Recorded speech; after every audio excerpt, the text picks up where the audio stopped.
Hello friends, welcome to my channel. Rajasekharam నీ కన్న తండ్రి కాదంటూ కైలాష్నాథ్ని తీసుకొచ్చి ఇతనే నీ కన్న తండ్రి అని చెప్పి ఘనాకి దిమ్మదిరిగే షాక్ ఇచ్చిన పారిజాతం. అసలు ఇదంతా ఎలా జరిగిందో తెలుసుకోవాలంటే ఈ వీడియో మిస్ కాకుండా చివరి వరకు చూసేయండి. నిండు మనసుల రివ్యూ కోసం ఇప్పుడే మా ఛానల్ సబ్స్క్రైబ్ చేసుకోండి.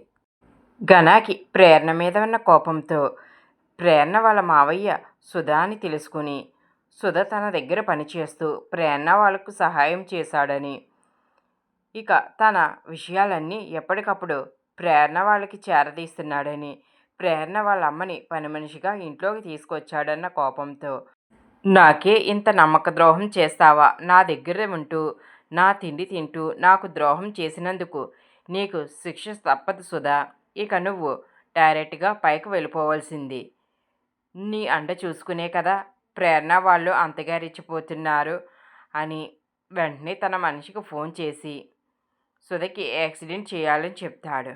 తను అనుకున్నట్లుగానే ఘన రౌడీలతో సుధకి యాక్సిడెంట్ చేయిస్తాడు. సుధ చనిపోయాడని ఆ రౌడీలు అక్కడి నుంచి వెళ్ళిపోతారు. అటుగా వస్తున్న కుమార్ అయితే సుధని చూసి సార్ సార్ అంటూ దగ్గరికి వెళ్ళి ఇక సుధని అయితే హాస్పిటల్లో జాయిన్ చేస్తాడు.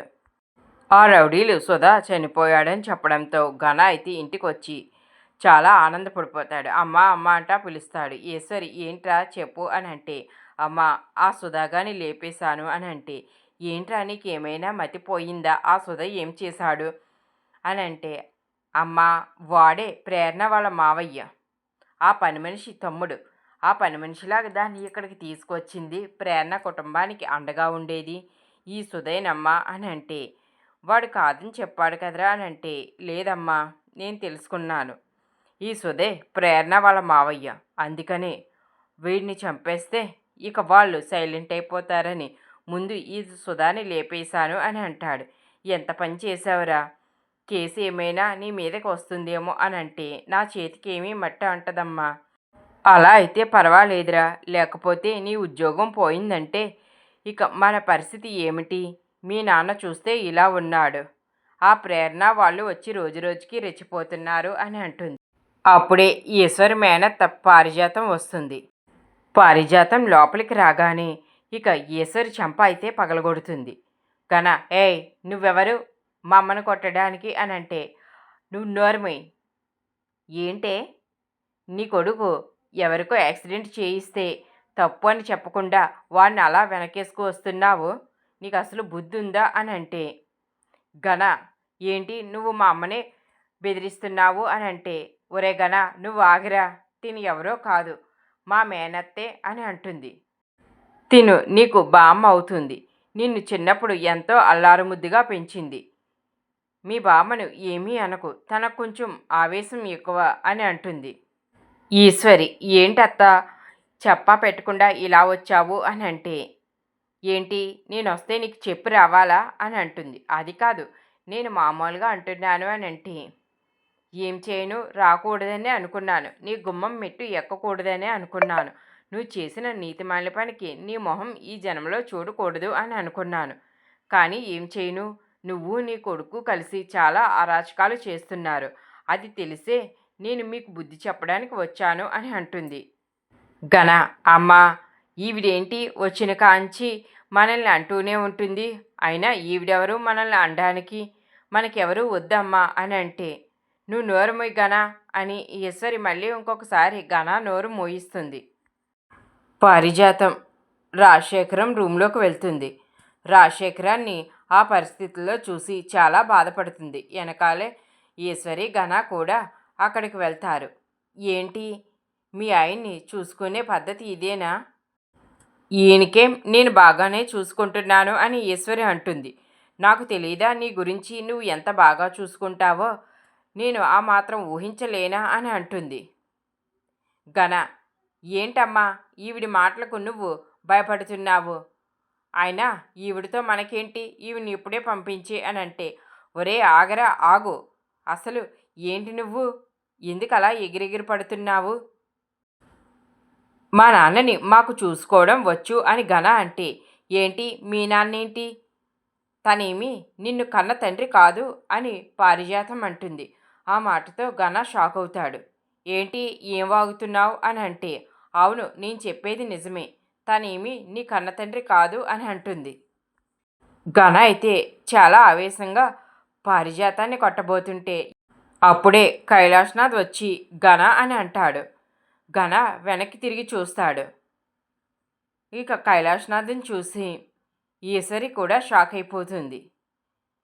ఈయనెవరు అని ఘన అంటే, చెప్పు అడుగుతున్నాడు కదా నీ కొడుకు, తానెవరో చెప్పు అని పారిజాతం అంటుంది. ఈశ్వరి మౌనంగా ఉండిపోతుంది. పారిజాతం తానే నీ కన్న తండ్రి అని అంటుంది. ఏంటే ముసల్దానా ఏం వాగుతున్నావు అని ఘన పారిజాతం మీద అరుస్తాడు. పారిజాతం నేను చెప్పేది నిజమే, కావాలంటే మీ అమ్మనే అడుగు అని అంటే ఈశ్వరి అవును అని అంటుంది. ఏంటమ్మా నువ్వు ఇతన్ని మా నాన్న అంటున్నావు, నీకేమైనా మతిపోయిందా అని అంటే పారిజాతం దానికి మతిపోలేదు, మీ నాన్న నచ్చలేదు, మీ నాన్న దగ్గర డబ్బు లేదని ఇక ప్రేమించి పెళ్లి చేసుకున్న మీ నాన్నను వదిలేసి తన తండ్రి దగ్గరికి వచ్చేసింది. మీ అమ్మ నిన్ను తీసుకుని వచ్చి పుట్టింట్లో ఉంటుంటే మీ తాతయ్య చాలా బెంగ పెట్టుకున్నాడు. మీ అమ్మకు ఎంతగానో నచ్చ చెప్పాడు. మీ నాన్నను మీ అమ్మని కలపాలని చూశాడు, కానీ మీ అమ్మ మాట వినిపించుకోలేదు. ఇక మీ తాతయ్య దగ్గర పనిచేస్తున్న రాజశేఖరాన్ని మీ తాతయ్య ఒక మాట అడిగాడు. మీ తాతయ్యకు ఒంట్లో బాలేని టైంలో మీ అమ్మను నిన్ను చూసుకోమని ఆ బాధ్యత రాజశేఖరానికి అప్పచెప్పాడు. ఇక అప్పటి నుంచి రాజశేఖరం నీకు తండ్రిగా మారి నిన్ను ఇంత వాణి చేశాడు. అయినా మీ అమ్మకు బుద్ధి లేదు, తన బుద్ధి తను చూపించుకుంది. రాజశేఖరానికి పెళ్ళయి 2 పిల్లలు ఉన్నారని తెలుసు కూడా రాజశేఖరాన్నే తన భర్తగా ఇక ఆస్తి కోసం మీ తాతయ్య ఆస్తి అంతా రాజశేఖరం పేరు మీద పెట్టడంతో రాజశేఖరానికి భారీగా ఉంటూ నిన్ను ఇంత వాణి చేసింది. అసలు నీ కన్నతండ్రి తిన్న వదిలేసి మీ అమ్మ ఇలా చేస్తుంటే నువ్వు అది తెలియకుండా రాజశేఖరాన్నే తప్పు పట్టావు. ఆయన కుటుంబాన్ని చిన్నాభిన్నం చెయ్యాలని నువ్వు నానా దుర్మార్గాలు చేస్తున్నావు. అవన్నీ తెలుసుకుని నేను నీకు బుద్ధి చెప్పడానికే ఇక్కడికి వచ్చాను. నీకు ఇప్పటికైనా నిజం తెలిసింది కదా, ఇక ఆ రాజశేఖరం కుటుంబాన్ని వదిలే, వాళ్ళని మనశ్శాంతిగా బతికినివ్వి. నువ్వు నీ అమ్మ ఇప్పటికైనా మనుషుల్లా మారండి. మీ అమ్మ ఎన్నో తప్పులు చేసింది. మీ అమ్మ తప్పులన్నీ ఆ రాజశేఖరం మనసులో పెట్టుకున్నాడు. అలాంటి గొప్ప మనిషిని ఈరోజు ఈ పరిస్థితుల్లో ఇలా వదిలేశారు. ఈశ్వర్ మేనత్ పారిజాతం వచ్చి ఘనాకి రాజశేఖరం కన్నతండ్రి కాదని చెప్పడం మీలో ఎంతమందికి నచ్చిందో కామెంట్ చేయండి. ఈ వీడియో నచ్చితే లైక్ చేయండి. ఇలాంటి మరికొన్ని వీడియోస్ కోసం ఇప్పుడే మా ఛానల్ సబ్స్క్రైబ్ చేసుకోండి. Thanks for watching.